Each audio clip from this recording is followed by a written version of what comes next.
I'm Hella Rader, and in this episode of The Stories That Sparkle, I sit down with Vanessa, a woman who knows what she wants and is not afraid to ask for it, about how she connects to purpose in her work, steps in to help out no matter her title, and always remembers to trust the process. I will definitely have her back because we get into a whole bunch of things at the end that, woof, we just ran out of time. Because, wow, she's just amazing. Anyway, I invite you to get comfortable, sit back, and listen in. I'm Hella Rader. With a good sense of humor, an open heart, and an open mind, I love to explore the very human complexities in others and in myself. That's why I created a space for women you have never heard of and could easily pass on the street to share in their own voices the intricacies of starting over in life, building community, inhabiting their bodies, and more. Welcome to our Disco Ball, the stories that sparkle. All right, Vanessa, well, welcome to the sunroom. Thank you for having me. Yeah, it's great to see you. Same. So you came here straight from work, right? Yes, I did. Wow. Yes. Oh my gosh. Well, just so everyone knows, Vanessa and I know each other because I am on the EDA board, the Economic Development Board for the city of Winchester. And you're the deputy director. Very excited to have you here. Thank you. So my first question is, how did you even get into that kind of work? How did that happen? Honestly, my background is more mental health. That's what I went to school for. Oh, really? Yeah. I went to school for mental health. I had my master's. I did casework for a long time. And with my doing casework, I always ended up working in workforce. Through that, I will make connections with employers in the community. My first job was in New York. I worked there for a few years. It was workforce. Then I moved to Virginia.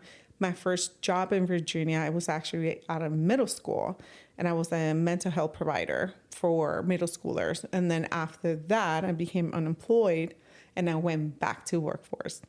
And that was in Winchester. When you say you were working in workforce as part of the mental health work you were doing, what is that? Like, can you explain to me what that is? Because I'm not sure I know what that means specifically. So let's say, for example, the job that I had in New York, they have this program that if you're going to be requesting the benefits like food stamps, SNAP, the cash assistance, the rent assistance, they have a program that you have to be in this location from 8 to 5, kind of like an employment. So basically you're saying that you need all this assistance because you cannot find employment.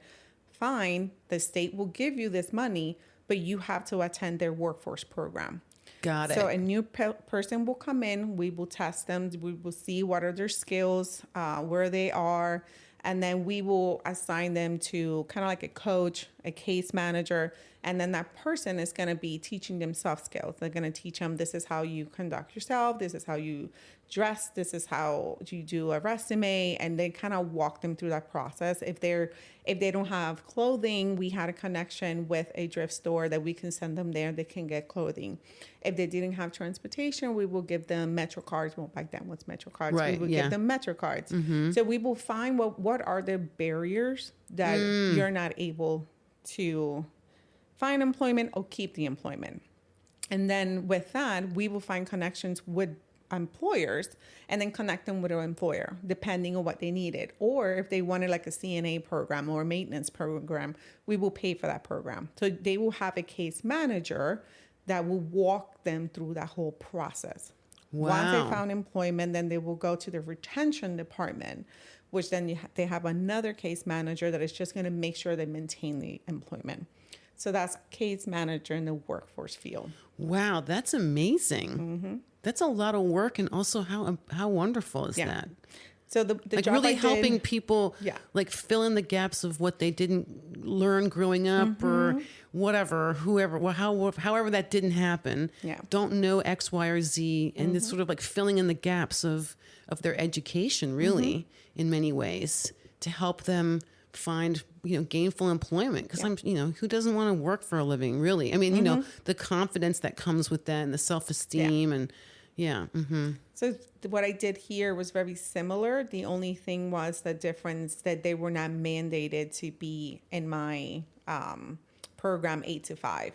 They could come in and go whenever they wanted. We will make an appointment. It was more self-paced. Through that, working with business, working with the chambers, I went to a chambers meeting, and there was Sean, which was the director before. So somebody recommended me, and he remembered who I was. And funny thing is, my contract was about to end. So I interviewed in June, and my contract was ending in July. So then I started doing kind of like business retention. That was like my main job. And it was because of my workforce connections. And so, yeah, I started doing that. And then from business retention, and I moved into my role now, which is deputy director. So, okay, wow, I have lots of questions.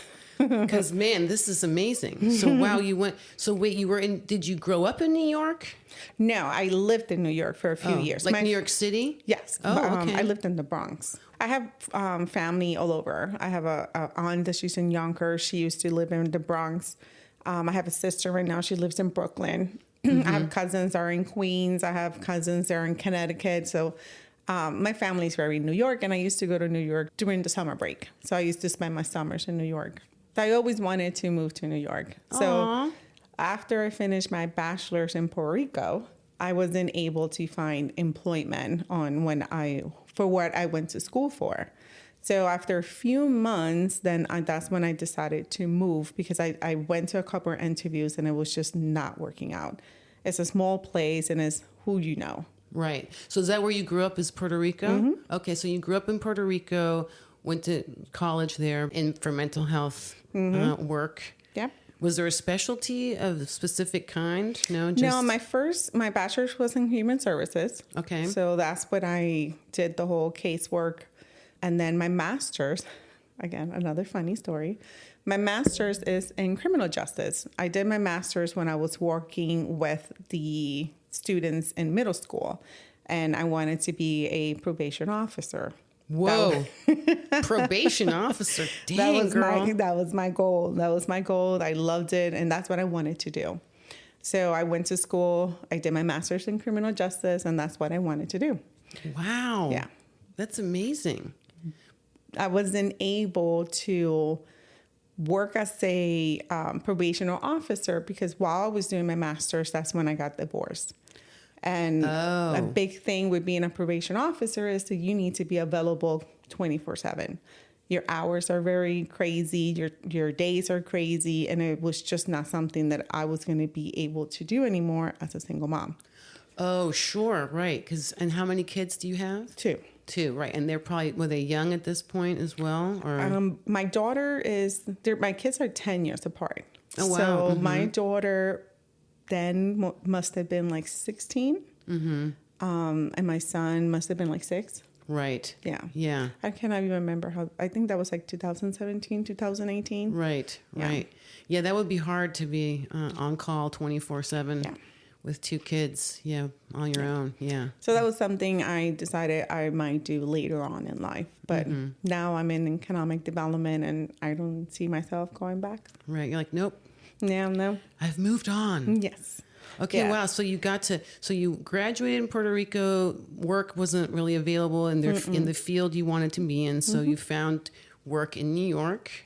Mm-hmm. Did you already have family in New York at this point? Okay, yes. So you weren't like on your own completely. No. You had new people there. Mm-hmm. My first thought was moving to Virginia. But then that didn't work out. So then I have a house in Puerto Rico, and I already had rented it out.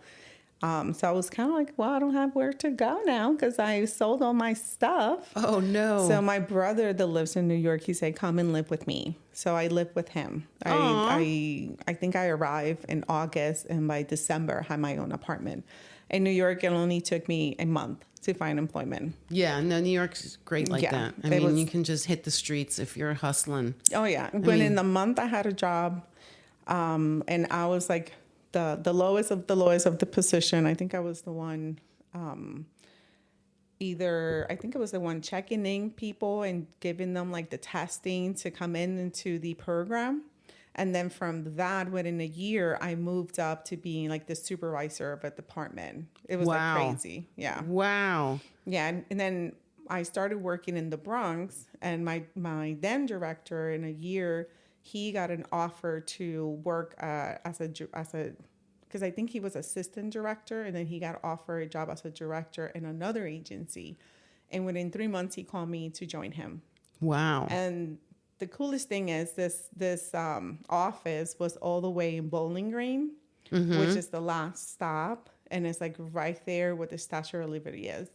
So the fact that I can say I used to have lunch in the park looking at the statue is like insane. Oh my gosh, that's incredible. I love this. Even though my commute was like almost 2 hours. Right, you're like, that was the downside, was I was on the Yes. train for 2 hours each way.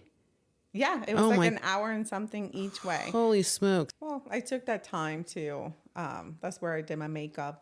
Oh, That's where I love read it. Yes. books. There was always some sort of entertainment happening. Oh, yeah. Yeah. Oh, So, yeah. The subway there is lots of fun. Yeah. It was too many hours away from home. Back then I had only my daughter, but it was just not working out. I loved it. Professionally, I was growing. Right. But I was just never home. I was making really good money, but I didn't even have time to spend it. Oh, right. Yeah. I was just talking with someone else on a previous episode about, she's like, I want to live every day. So she's like, I want to have a schedule where I finish at 2:00 every day so I can live every day. Yeah. And I'm like, wow, what a great way to put it, instead of, work-life balance. She's like, no, I want to live every day. And when you're commuting 4 hours of the day, no. that's really hard to do. I will never do that again. Now, that's one of my major things. I will not commute.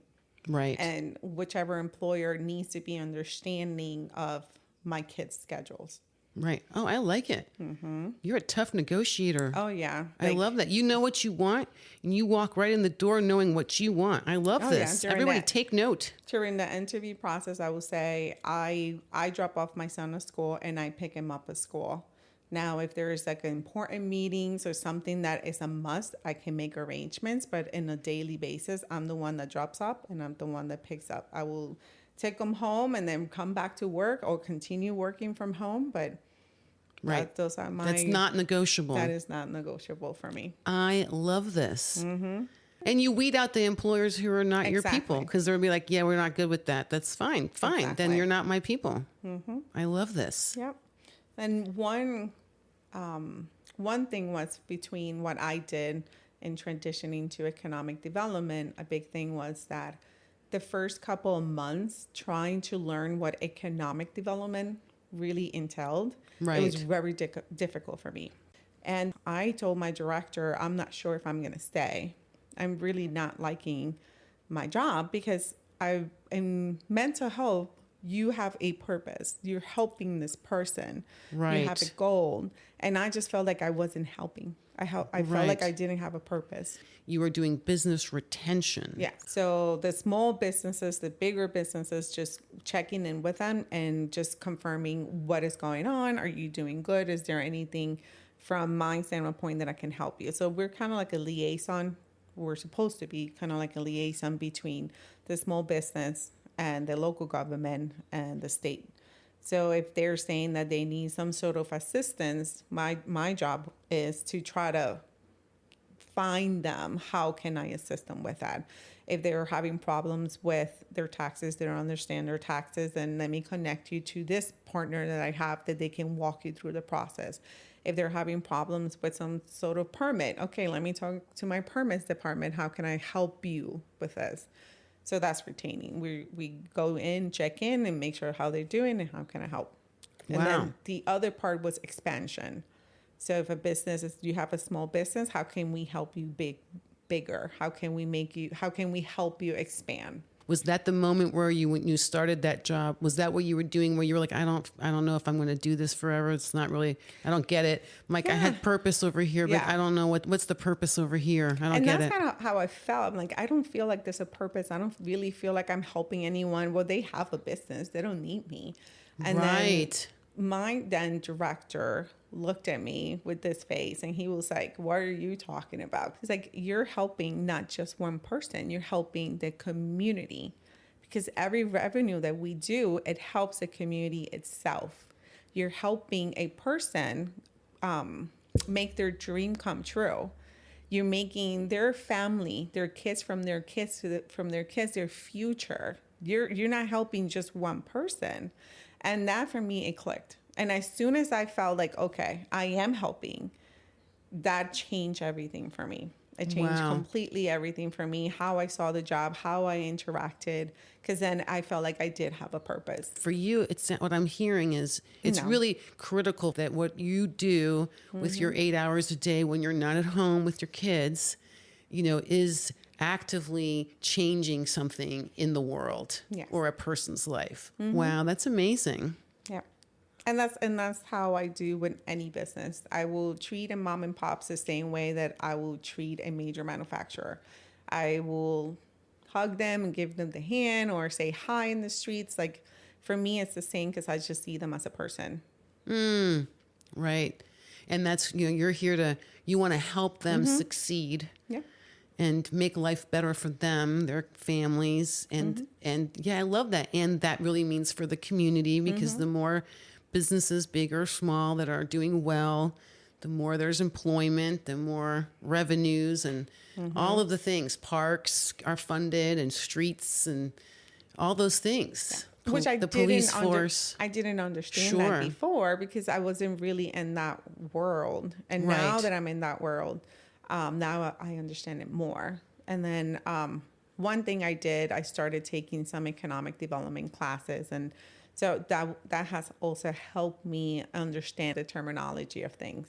Right. But then that has helped that when we are communicating to the public, to the community, that I tell them you have to break it down more simple. You're using these words and you're used to using them.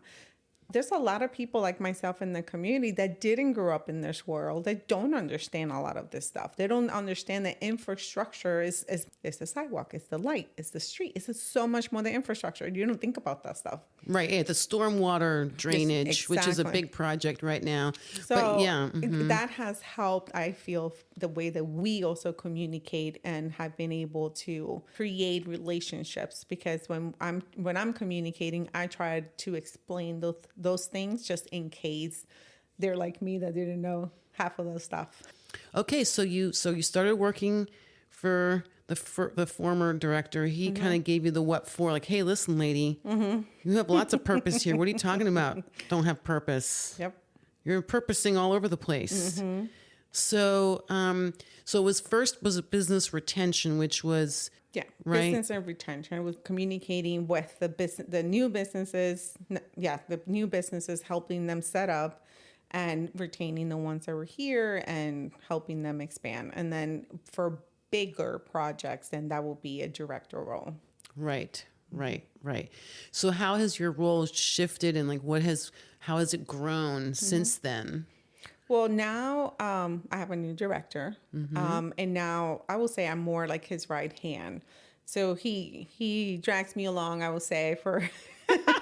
He makes me go all over the place. He drags me along to, all the meetings and meeting all the big developers and meeting the big stakeholders, which was something that I didn't get part of before. I'm more the face of the outreach when I'm out and about.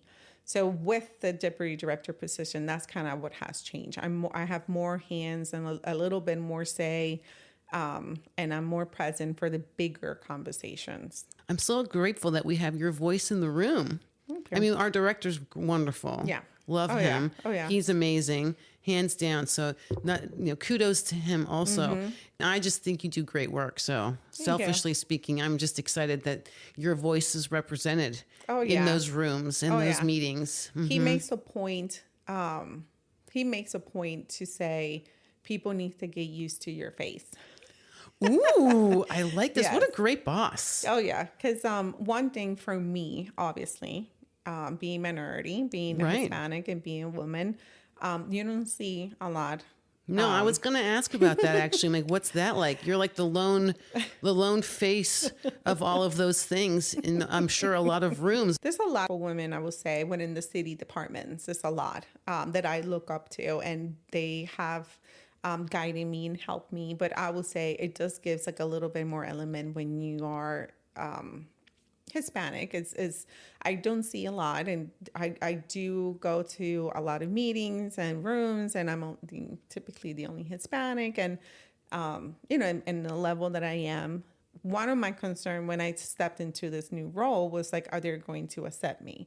Because I'm a public figure, and that's one of the things. I want the community to like me. I want the stakeholders to accept me, because if they don't, then they're not going to communicate with me, and then I'm not going to be able to help the business. It's more that I don't want them to help me as Vanessa. I want them to help me as the economic development. So for me, it's like, well, having me here is this going to affect the department? You were concerned, like, will I make it? Will it take away from? Yes.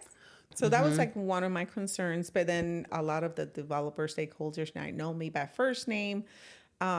So yeah, I do have to say that Jeff has been a really good mentor. He always pushes us, not just me. Anybody in the office, he always is pushing us. He's always seeing how can we continue growing? How can he support our growth? Wow, so, what a great leader. Because I'm hearing, the importance of mentorship in terms of the person who's, running the show, who's bringing you along. But then I also heard you talk about other women being really helpful to you. Yeah. Oh, yeah. Yeah. I will say, like, here, the first name that comes to mind is Mary Blow, the city deputy manager. She's been instrumental for me. She's been very supportive. Anne from the Commissioner of Revenue, she's been very supportive with me. I have my another regional EDO, Jenna French. She's the director for the economic development in Shenandoah County. So there's been some key people that I feel like I wouldn't have the confidence that I have now if it wouldn't have been, one, for me seeing them where they are, and second, they supporting me and just pushing me. Right. So, okay. So part one is seeing people, other women in those positions. So like knowing like, oh, that's possible. But then the pushing, so I'm curious, like, did those conversations happen because you went to them and were asking questions, or did they see you and reach out to you and go, hey, can we help you? Like, was it both? I think when something is natural, it just comes both ways. Right. So it's an attitude. You either have it or you don't. Yeah. I cannot respond that, because I feel there's been times when they have either come to me when I have a project and supported me in some way without me asking. And there's been me having projects and just reaching out to them, and they just like dropping whatever they're doing to help me. That's really great. Yeah. That makes me also happy to hear. Oh, yeah. More often than I'd like, I hear the opposite. Where there's still this competition situation happening, and I'm sure that you've experienced that too. Yeah, yeah. The look on your face tells me I'm not far off here. I have definitely encountered some of that, and I have encountered that from people that I didn't imagine. I don't know how to say this, because what I'm going to say is going to sound contradicting of what I'm going to say. Okay, no, we'll figure it out. We'll hash it out together. How about that? I'm not a person that lets my title get the best of me or go to my head. Right. For me, yes, I'm the deputy director, but for me, I'm just Vanessa. I don't see it that way. I don't see it as a competition. I don't see it like I'm better. I don't see it like I'm more ahead than you. For me, I just see it like this is going to open more opportunities for me to be able to do my job easier or do my job better. I don't see it as a competition. I don't go in a room and I see someone that I connected before and be like, now I'm a deputy. Right. Sorry, can't talk to you. I'm a deputy now. Like, no, like I don't know. Like if I go to an event and I see somebody need help, I'm gonna get all dirty and let's do this. Like I don't know. It's right. So for me, when I got this position, there were a few that were very noticeable that they were upset. Right. And wow. My thing is, I know that the reason why I got here is because I have worked with my heart, and I have my superiors, my directors, they have seen that. They have seen that I'm not just doing my 8 to 5, the bare minimum. I go beyond. If a business calls me on a Saturday, I'm going to go try to help them out. If they ask me for an assistance that is something that I don't do, I'm going to find out how can I help you. So I think that's what's gotten me to where I'm at. Right. But I definitely have encountered things like that. Right. Yeah. I mean, I'm a big believer in like, let's all do this together. Mm-hmm. The more we do this together, the more we can do.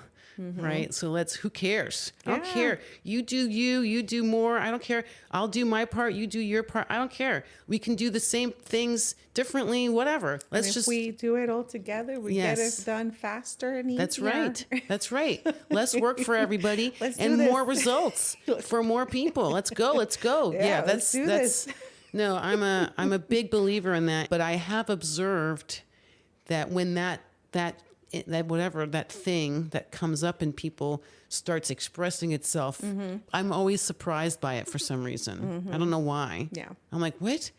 Why are we what are we doing? Mm-hmm. Why are we doing that?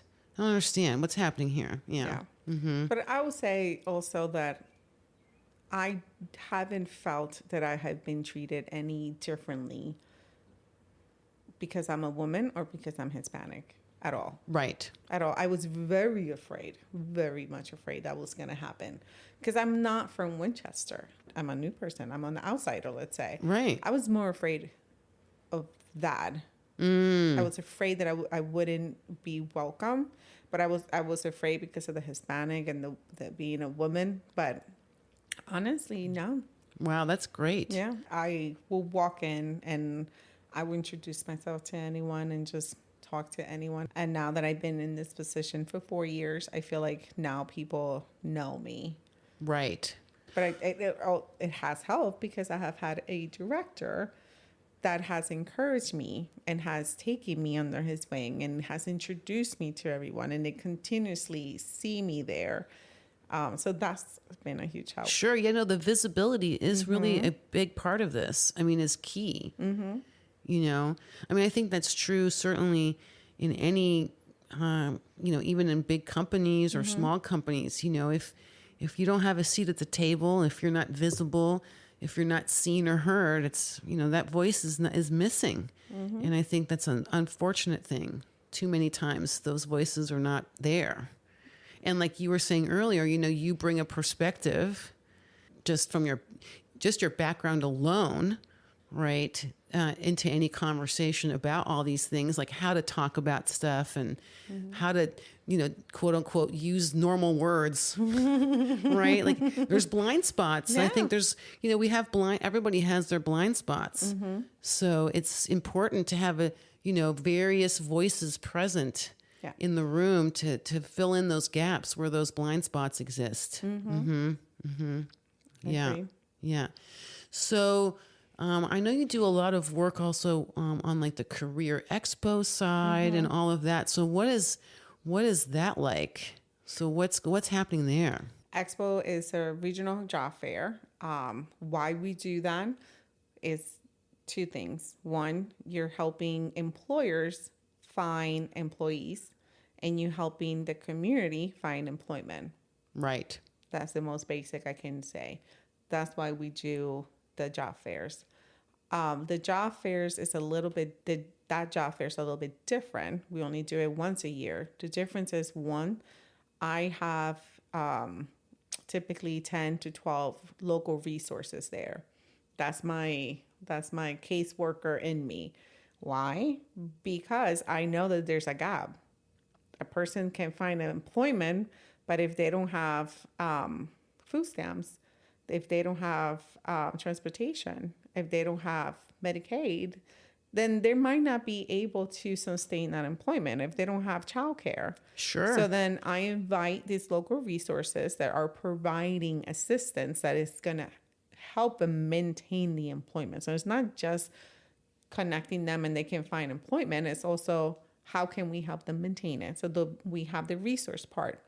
Oh, well, at the job fair. At the job fair. Oh, so like so you're like so you've got like companies who are like I've got job openings. Then you've got people coming in to like meet those people, right? But at the same time, in the same room, you've also got the resources for childcare and health coverages and food stamps and all kinds of other things, transportation, like how to help make sure that if you get one of those jobs, you can actually keep it and get to it. Wow. We also invite Lower Ridge, and they have like certifications and they have trades. And if they are meeting that we have this position, but you need to have this type of training, well, Lower Ridge is there and they can talk to you about their program too.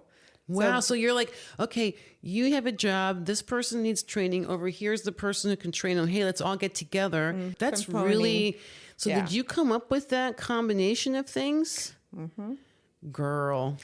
But for me, it just comes from my workforce. It comes from my case management. Like I know that if a person doesn't have transportation, how are they going to maintain a job if they don't have childcare? So you have a very holistic approach. Like you see the whole person, the whole situation, the whole problem, like all the different pieces involved. It's not just the getting a job part. Yeah. And then another component is, which this one was before my time, and we just have kept doing it. We have a workshop. So basically, if a person once they walk in, they can participate in this workshop before talking to employers and get like a one-on-one 15-minute interview with them just to practice before they actually go and start talking to employers. You forget that some people don't know that you need to make eye contact. Some people don't realize that they need to shake hands. Some people don't realize, hey, can you not wear jeans to an interview? It's like little stuff like that for some is like common sense, but for others, it's just little things that nobody has told them. Wow. You hear a lot of people saying like, oh, we're applying, but we don't get a call back. I'm applying. I have applied to like 30 jobs. You see that all the time. First thing I think is, well, let me see your resume. Have you done spells check? Is that resume catered to the job that you're applying for? Are you applying for a manufacturing position, but all your background in that resume is about restaurant? Right. So it's those little things that I feel like people don't realize that when you're applying, are you just clicking apply? Are you not sending them a little note when you're applying to the job? Employers get dozens of applications a day. They're going to call back the ones that pop up to them. If they start reading a resume that is 3 pages, they're not going to call you back. Yeah. So those are the little workshops that we offer to people that if once they walk in, they can look at that, take part of it 15 minutes, and then once they go and talk to the employers, then that might help them land the job. So you work with them to help also, like, let's look at your resume, what's happening here. Yeah. Let's get you some training. Right. And then we have local partners that offer the after the job fair. Those that don't have employment can sign up for their services, and then they can continue working with them on their resume and working with them with their interview skills and all that stuff and connecting them to employers. Right. All right. All right. So I have a couple of follow-up questions that I meant to ask earlier. So when you left Puerto Rico, you said you wanted to come to Virginia first. Well, why Virginia? My sister was living here. I was going to be like, what? That's random. Yeah. But, sometimes things just don't work out. And I think, and that happens. And it sounds like it worked out for the best, actually, because you got to New York and got to have that whole experience, which is sounded like you wanted to try New York anyway. Yeah. My brother was the one that was like, just come here. Just stay here. And then he's like, I'll stay with a friend and you keep my apartment. Oh, wow. Amazing. Yeah, he said, stay in the apartment, stay as long as you want, stay here. So I loved it. Loved it. The only reason I moved, one, obviously the working so many hours, it was just getting to me. Right. And my then husband couldn't find jobs. New York is not for everyone. No, it's not. You're so right. It either loves you or it hates you. And he, we both, because he's Puerto Rican, we both grew up in an island. So he just didn't adapt to New York. Yes. I knew that I could find a job anywhere. So then I moved first to New York. He moved after. Once we had the job, I had a job and everything settled, then he moved. He moved first to Virginia. He got everything settled, and then I moved and joined them. Funny part is, I didn't want no more kids. I had my daughter. I was done. Right. You're like, I'm good. So I moved, and I think it was a Christmas day. We moved here. By February. To Winchester. To Manassas. Oh, Manassas. Got it. So, because he worked in Chantilly. And by February, I was pregnant. What is it? The Virginia's for Lovers. Oh, yeah. You're like, wait a minute. Yeah, I got pregnant. And so Wow. then I couldn't work because who's going to hire a pregnant person? Oh. Yeah. So I said, I'm going to stay at home until, I have the baby. And I really didn't trust leaving him in childcare. So I'm like, once he starts talking, I'll go back to work. And then during that time, my son was 2.5. He was diagnosed with autism. Oh, my. I did not know this. Yeah. Wow. Yeah. So it was kind of like back then, it was kind of like, well, I'm not going to work anytime soon. So we moved to Winchester. It was supposed to be only a temporary thing until I went back to work, because you cannot survive there just with one income and 2 kids. No, So, it's too expensive, especially so we now. moved here. It was supposed to be a 2-year plan. And that was how long ago? Yeah, 2011, 2012. Well, that became a 14-year plan or something. Well, divorce came first, and I stayed with the house. So You're like, well, the house is now mine, so I guess I live here. I guess I live here. So yeah, it was supposed to be a temporary thing. But then, I stayed home for almost 4 years with my son. Just all the therapies, and I couldn't work. So I'm blessed that I was able to stay home and give him that attention. I think that he is where he is now because we did the early intervention. Right. So was he diagnosed, how did that get diagnosed? He was 2.5 when he got diagnosed with UVA. When I knew there was something off. Right. You're like, I just have a feeling I here. just had a feeling. I knew things were just very different. He's fine functioning, but I knew something was off. So he was just not meeting his milestones. Right. There's an early intervention that comes in, I think, before they're between 1 and 2, and then come to your house. And one of those ladies says, you should get him evaluated. And he was seeing one pediatrician here. And that pediatrician actually said to me that he has first kid syndrome. Oh, I'm like, no. but he's not a first kid. Right. That doesn't even make sense. He's not a first kid. He was, I remember he was like, well, it's because, the age difference. And my son was very picky with certain things. And he physically forced him to lay down so he could check him. And that traumatized my kid for years. Wow. That was the last time I went to that doctor. I went to a new office, and the first visit, without him even seeing the doctor, just because they were hearing him scream, just because how they were seeing him interact between the waiting area to the actual exam room. That they have to wait him and stuff. Between now and then, before the doctor came out, the doctor came in already with the document that says it was like a multiple question thing. He's like, listen, we're going to do a test here because we're pretty sure something is afoot. Oh, yeah. But Wow. I'm super grateful to that Amazing. doctor. I'm super grateful for, I think for 2 or 3 years, he will examine my son in my lab. Because after that doctor did that, he would not lay on a medical bed, at all. It was very scary, not because, for me, it was more of a relief because, okay, I knew something was off. Now I know what it is. And I'm a go-getter. I'm like, I'm not going to dwell. Okay, what we need to do, we're doing this. Right. But they gave me a piece of paper with a bunch of different places to call. I had zero clue to call and what to do. Right. So the more I tried to dig in, the more I didn't know what to do. So what first thing that comes to my mind, which is what I do here. If I need something, if I have a question, I don't have a problem picking up the phone and asking someone that does that. This is what you do for a living. This is what you do every day. Then you're going to know, right? Right. So I did a Facebook group for support moms with kids with autism. And I asked them, what do you do? Where do you go? What stuff are you doing? I would to the point that if they would tell me, hang your son upside down for 2 hours a day, and that worked, I will hang him upside down. Right. So yeah, I went to UVA when he was like 2.5. And that's when he was diagnosed. And then everything started. He did like intensive ABA at the house, 16, 18 hours. He did OT, he did speech, he did all of the above. Wow. Yeah. Wow. So kudos to that doctor, that second doctor who was like, we're going to take this test, this multiple choice test ASAP. He was awesome. That's amazing. I wish I could remember his name, but he was so great.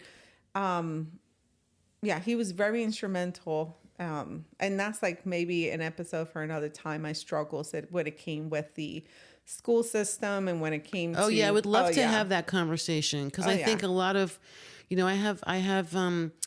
I know a couple of people with neurodivergent children at various stages, various ages, and it's very difficult. It's a challenge. It is. Even when you've been doing this for a while, sometimes it kind of becomes a new challenge again at a new stage. So I would love to have that conversation actually, specifically, because I think that's important to, it's I would imagine it's a very like scary, but also lonely feeling as a mom. Oh yeah. You have to struggle with I grew up with the family of like, you do this because I'm telling you to do it kind of thing. And I feel like ABA therapy had to be more to rewire how I communicated with him for him to be able to listen to me.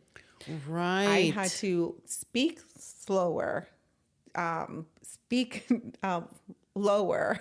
Right. Like not so loud. Mm-hmm. I had to watch my face impressions because as soon as my eyebrows went up, he will block. I lost him completely. Wow. So that taught me how to communicate. Oh, interesting. Like it was a life lesson, not just for work and helping him, but also for your life in general. I always say both of my kids I didn't plan either of my kids. I had my daughter at 20, had my son at 30. And now I say both of my kids gave me different reasons. Like my daughter gave me the motivation of she gave me a motive for life. Like I didn't have a motive. Like I was going to school, but I didn't know what I wanted. I was just going because everybody go to college, right? Well, not everybody, but that's kind of what you do. Right. You go to high school and then you go to college. Right. My grades were terrible. Like I didn't know exactly what I wanted. And she gave me a purpose. Because of her, I finished my bachelor's. Actually, because of her, I finished my master's. Because of her, I purchased my first house at 21, 22, I think it was. So she gave me a purpose to be better, to want a future.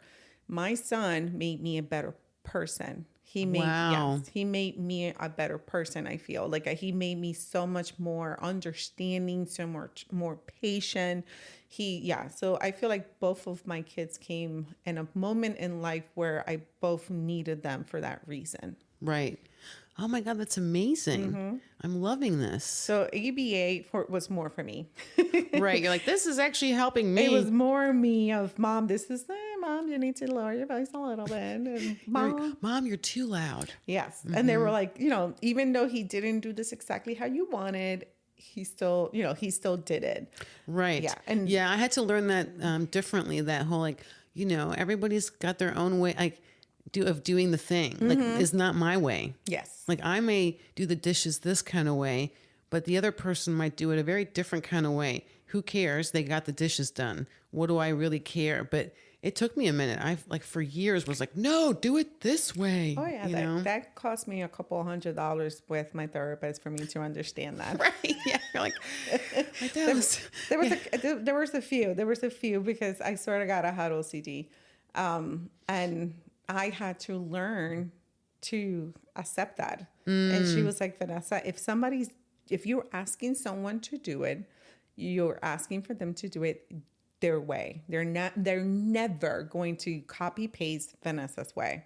Right. As much as they try. So either you let them do it or you do it. Right.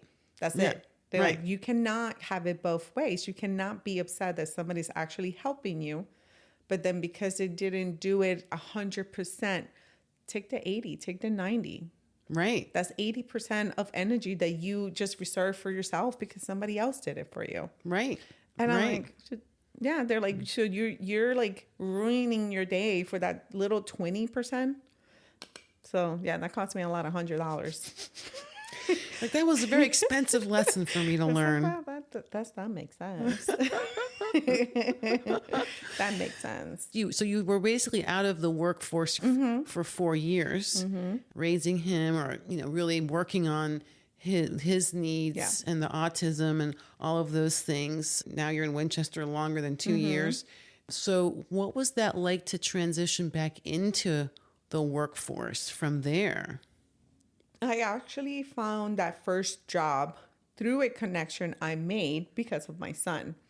There was this group, which I don't remember the name now, that used to meet once a month, and they used to bring a resource for families with special need kids. And I made connection with the director of that department. So when I was ready, I remember telling her, hey, if you hear something, let me know, but it has to be like part-time. I cannot do full-time because he was starting, I think it was preschool. So he was going to be like half a day. I was like, well, I can do half a day. And she was like, well, actually, since you have a degree and you have done case management, that's where the whole behavior specialist came in. And then I was working in the school, which was perfect because I got to take him to school and I was out by the time he was out. And I did that until he was done, I think, with elementary school. I'm pretty sure. Wow. Pretty sure. Oh, right, because you worked in a middle school. I worked in the middle school. Then it got to the point that he was able to take that special needs bus to my school. So it was like, yeah, it was perfect. I had the summers off. I had all the same days he had off. My daughter was in high school by then. So it was a perfect job for me. And then I love this. so What a very gentle, Yeah. like transition Oh, back yes. into working and building up, was the perfect. work resume essentially, and being able to still have the flexibility to be there with your kids. And it was perfect, Wow. I would say. And then during that time, that's when the divorce came. right. Which then it was also helpful because I could do the drop off and the pickup, and their dad wasn't really hands on when it came to the school and stuff, so it was like a Right. really easy transition for me. Right, you're like, it's pretty much the same as it was before. I understand. Yeah, there was a moment in my marriage where I'm like, I think I'd rather actually be alone than be with somebody and feel alone. Because I mean, I'm basically already alone, but it's almost worse because I'm with somebody. Yeah. And I'm alone. I feel like that aggravates you more Yes. because when you're by yourself, you just do it. Yeah, you're like, I got to do it. It's only me. Yeah. But when somebody's there, you have a level of expectation that that person is going to help you in, you're going to divide the work in the house. You're going to divide some of the expenses. So when that's not being done, that's when the disappointment comes and Right. the loneliness because there's Yeah. somebody here and they're not doing what they're supposed to. Wait a second. Yeah, I'm doing this all by myself. What's happening here? Yeah. that was me. That was definitely me. Yeah. So yeah. that came and the work was perfect. And then 2019, new school year was supposed to start. And then we were told the same day that we were started the training that they didn't get the funding. Yeah, that same day. So I was unemployed for like 6 months. Wow. Yeah, looking for employment. It was really difficult. Yeah. I've been very blessed and lucky because I didn't want to settle just for anything. Thank God I was getting unemployment. But just that last month that was about to run, I got that job offer. And it was Wow. like 2-3 minutes from my house. I'm like, this is perfect. So yeah, that was like a blessing in disguise. And funny thing is, it was my daughter that told me about that job. That's amazing. Yeah. So That's amazing. yeah, so that's kind of how I transitioned to that. But even that, it was like that. Like I will pick him up and I will drop him off. Right. Wow. So it sounds like I hear a lot of, you've just sort of stuck to your guns in terms of this is my priority. I'm going to trust that things will work out around that. Seems like it always has. Do you have like a spiritual belief system of any kind? That Yeah, like, I'm a Christian. right. Yeah. So like, was that like part of your like leaning, like, I just trust that this is all going to work out even when it looks terrible? One of my thing, and for me, like I said, I'm a Christian. I believe in God. Right. And one thing I have learned is to not fight it, and just one thing I would say is like, just tell me where you want me. Tell me what is it that I'm supposed to do. Like, what is it that I'm supposed to do? Is if this is not supposed to be in my life right now, then take them away. Right. So that's kind of how I have gone through life, like kind of just speaking with him and just being like, if this is not for me, then just take it away. I'll trust the process. Wow. Amazing. I had to work on that. Yeah. That was like my, Therapy, girl. Therapy also helps. no, I do a lot of that. Trust me. Therapy. I do a lot of therapy of all kinds. Yeah. I feel like my therapist helped me so much because, obviously, Right. I believe in God, but also it's a mental thing. Yeah. The practical, like, okay, how do I take all this? That's great. But how do I take that and action it in real life or like in the day to day and mentally stay focused and clear? Yeah. Because if you're going to saying you're going to trust the process is a lot easier than actually just trusting the process. Oh, yeah. Trusting the process is letting go. It's not like obsessing over it. It's not continue to look for different things. It's actually just this happened. Let's see what happens. I did this. Let's see if this is where I'm supposed to be, and trusting the process. Right. So, okay. Like a surrender, a letting go, and really trusting the process and observing myself wanting to grab it back yeah. and choosing not to. Yeah.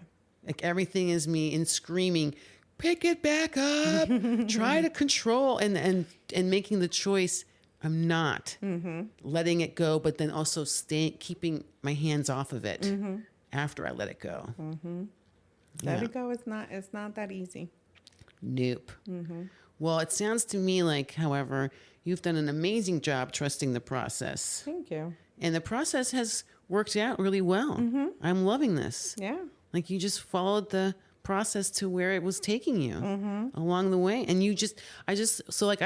my big takeaway is sticking to your guns and trusting the process simultaneously. Yep. Like, what your non-negotiables are and you're not going to waver from them. Nope. That's amazing. No, and now I'm in a relationship with someone that we've been together 6 years. And he's a person that opens the door for me. Yes. Gets me my flowers. Yes. Brings me my coffee during the weekends. The little things is that Yes. matters. And I knew that I wanted that, even though for over a decade I told myself that I didn't. Yes. And because I said I deserve more. Yeah. Wow. Ugh.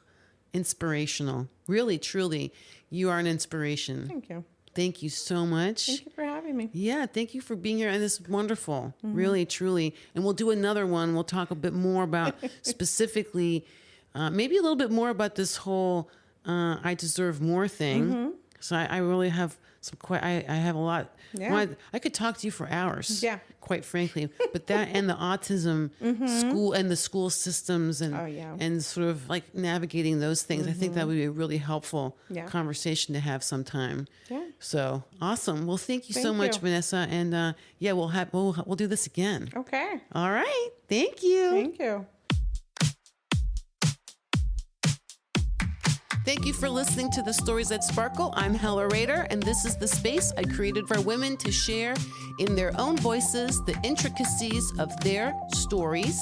Big shout out and thank you to Vanessa for joining me today. OMG, her story is so inspiring. I mean, I really could have talked to her for another 3 hours. I mean, we were on a serious roll by the end of it, I'm telling you. Anyway, I do want to have her back because I want to talk a lot more in detail about navigating the school systems on behalf of a neurodivergent child. And of course, I'd love to unpack with her this whole idea of I deserve more, because hashtag hard agree. Anyway, if you're enjoying the stories that sparkle, please take a minute and pass either this episode or the podcast or any other episode you've liked on to at least 2 friends, just 2, and encourage them to give it a listen and to follow and subscribe and all the things. All the links you could possibly ever want or need are in the show notes to keep up with everything I'm doing. And finally, if you have a story to tell or you have a topic you would like me to cover in an episode of this podcast, please send me a message to hellarader@substack.com, because together we bring light into dark places.